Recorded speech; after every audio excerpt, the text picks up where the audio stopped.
राजा सत्यव्रत, जिनको त्रिशंकु भी कहा जाता है, उनके पुत्र राजा हरिश्चंद्र हुए। हरिश्चंद्र के रोहित नाम वाला पुत्र हुआ और रोहित का पुत्र हरित और हरित का पुत्र चंचू हुआ। चंचू के विजय और सुदेव नाम वाले 2 पुत्र उत्पन्न हुए। विजय का पुत्र रुरुक नाम वाला पुत्र हुआ।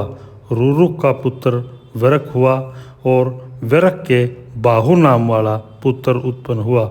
बाहु का जो पुत्र उत्पन्न हुआ वह राजा सगड़ नाम से प्रसिद्ध हुआ और राजा सगड़ के पुत्र असमंजस हुए। उनके वीर्यवान पुत्र अंशुमान हुआ। उनका पुत्र दलीप हुआ और दलीप के पुत्र महाराज भागीरथ। उन प्रभु ने नदियों में गंगा जी को स्वर्ग से भूमि पर उतारा था।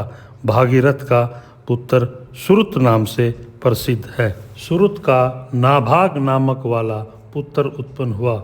नाभाग का पुत्र अम्बरीश हुआ।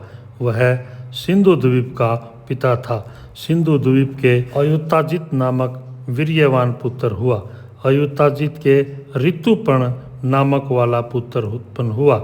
ऋतुपर्ण का पुत्र राजा आर्तुपर्णी हुआ। उसका पुत्र राजा सुदास हुआ। सुदास के सौदास नामक का पुत्र उत्पन्न हुआ।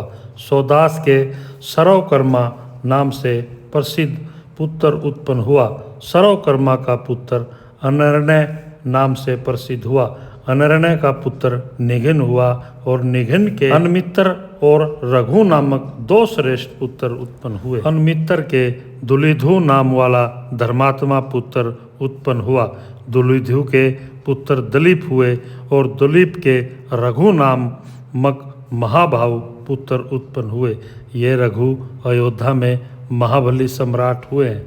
रघु से अज उत्पन्न हुए, अज से दशरथ हुए तथा राजा दशरथ से भगवान श्री रामचंद्र जी उत्पन्न हुए हैं।